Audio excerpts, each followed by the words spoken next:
जय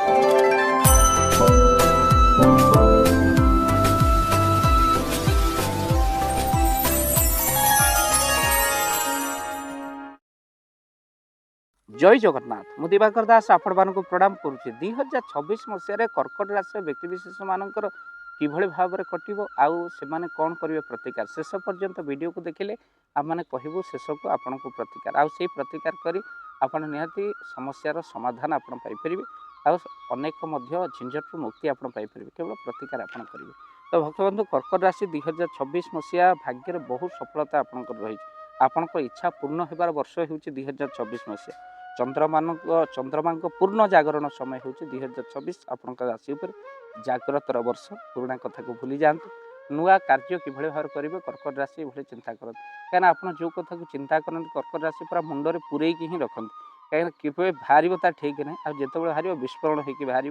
बहुत कथा को आप मन भितर घारी हमें कहते ना जदि कहते पूरा झगड़ा करके रही हूँ कर्कट राशि व्यक्तिशेष मान लक्षण कष्ट देता लोक आप 2026 पाद धर बिल्कुल व्यस्त हूँ मन शांत रुहतु चित्त आपंकर शुद्ध भाव में रखु तो सहित कार्य आपंकर सफलता रही जदि आप स्वास्थ्य कथा देखा स्वास्थ्य किसी सेमती बड़ समस्या देखा जाऊनी किंतु रोग को आपड़ केवे भी अवहेला करतुनि तो सहित आपण विद्यार्थी मानकर कौन मन चंचल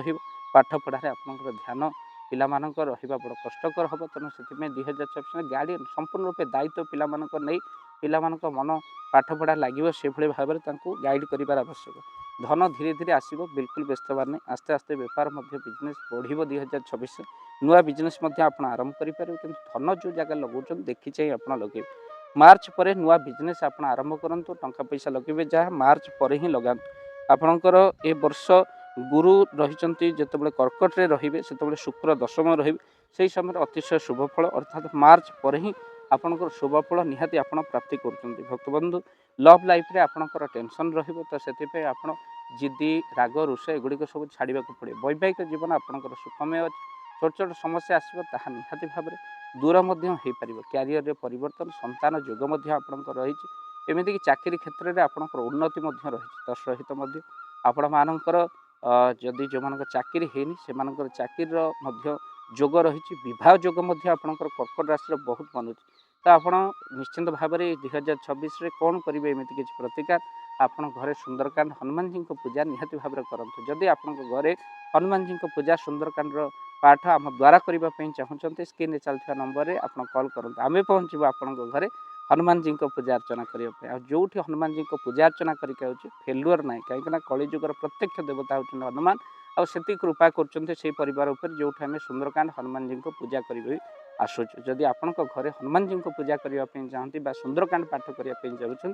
स्क्रीन चलता नंबर में आप निहाती कॉल करेंगे तो सहित आप दुईमुखी रुद्राक्ष धारण करूँ निहाती कर्कट राशि व्यक्ति जहाँकि मानसिक शांति देव ता सहित चतुर्मुखी रुद्राक्ष जहाँकि आर्थिक स्थिति आपंकर बहुत भल रहा जीवन समस्या दूर हो चारिमुखी रुद्राक्ष आप धारण करें बजार में बहुत डुप्लिकेट रुद्राक्ष आसूँ धारण कर कौन लाभ ना जदि आप ओरिजिनल रुद्राक्ष नापी चाहते स्क्रीन चलता नंबर में कॉल करेंगे आम पाखे रुद्राक्ष आपको देवे तो भक्तबंधु वीडियो को शेयर करेंगे चैनल जदि नुह चैनल को सब्सक्राइब कर दिखाँ भाव दिवाकर चैनल आपण मान चैनल यह भावी निश्चिंत चैनल को सब्सक्राइब कर दिखाँ कर्कट राशि व्यक्तिशेष मानक यह 2026 मसीहा किभଳି भाव में कटो कौन करेंगे प्रतिकार चैनल को सब्सक्राइब करने सहित वीडियो को शेयर करेंगे अन्य कार्य आसो तो सहित आपण मानक 2026 अनेक शुभेच्छा शुभ कामना जनाऊँ भाव दिवाकर चैनल तरफ जय जगन्नाथ जय पंचेश्वर जय जगन्नाथ धन अर्जन धर्म करी धर्मे प्राप्त नरहरि जदि आपण मानक धन कौन गरीब असहाय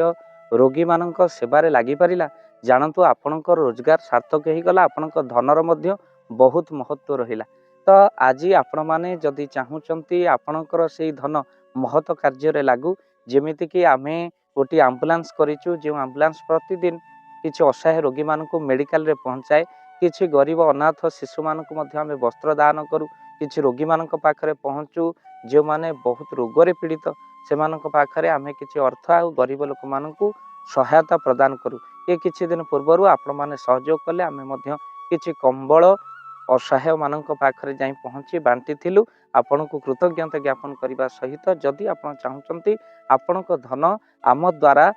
କୌଣସି ମହତ କାର୍ଯ୍ୟରେ ଲାଗୁ ତ ସ୍କ୍ରିନ୍ରେ ଚାଲିଥିବା ନମ୍ବରରେ ନିଶ୍ଚିନ୍ତ ଆପଣ କଲ୍ କରନ୍ତୁ। ଆଉ ଆପଣଙ୍କ ବିବାହ ବାର୍ଷିକରେ, ଆପଣଙ୍କ ପିଲାମାନଙ୍କ ଜନ୍ମରେ, ଶ୍ରାଦ୍ଧରେ ଯଦି ଆପଣ ଦାନ କରିବାକୁ ଚାହୁଁଛନ୍ତି, ଆପଣଙ୍କ ପୁଅ ନାମରେ, ଝିଅ ନାମରେ, ସ୍ତ୍ରୀ ନାମରେ ନିଶ୍ଚିନ୍ତ ଭାବରେ ଆପଣ ଦାନ କରିପାରିବେ। ସ୍କ୍ରିନ୍ରେ ଚାଲିଥିବା ନମ୍ବରରେ ଆପଣ କଲ୍ କରନ୍ତୁ। ଆମେ ଦେବୁ ଆପଣଙ୍କୁ ଫୋନ୍ ପେ ନମ୍ବର, ଯେଉଁ ଫୋନ୍ ପେ ନମ୍ବରରେ ଆପଣଙ୍କର ଦାନ ପହଞ୍ଚି ପାରିବ। ଆଉ ନିଶ୍ଚିନ୍ତ ଭାବରେ ଆପଣଙ୍କର ଦାନ କେଉଁ କାର୍ଯ୍ୟରେ ଲାଗୁଛି ତାର ମଧ୍ୟ ଭିଡ଼ିଓ କରି ଭାବ ଦିବାକର ଚ୍ୟାନେଲରେ ଆମେ ନିଶ୍ଚିନ୍ତ ଭାବରେ ପକାଇବୁ। ଆପଣ ଦେଖି ନିଶ୍ଚିନ୍ତ ଖୁସି ହେବେ। ତ ଆପଣଙ୍କ ପୁଅ ଝିଅ ବିବାହ ବାର୍ଷିକ ଜନ୍ମଦିନରେ ଯଦି ଆପଣ ଚାହୁଁଛନ୍ତି ଆପଣଙ୍କର ଦାନ ମହତ କାର୍ଯ୍ୟରେ ଲାଗୁ, ତ ସେଇ ଶୁଭ ଦିନ ମାନଙ୍କରେ ଆପଣ କଲ୍ କରି ଆମକୁ ଫୋନ୍ ପେ ନମ୍ବର ମାଗିପାରିବେ। ଆଉ ଆମ୍ଭେମାନେ ଆପଣଙ୍କୁ ଫୋନ୍ ପେ ନମ୍ବର ଦେବୁ, ଯେଉଁ ନମ୍ବରରେ ଆପଣ ସହଯୋଗ ରାଶି ପଠାଇ ପାରିବେ। ନିଶ୍ଚିନ୍ତ ଭାବରେ ଆପଣଙ୍କର ଧନର ସାର୍ଥକତା ହେବ।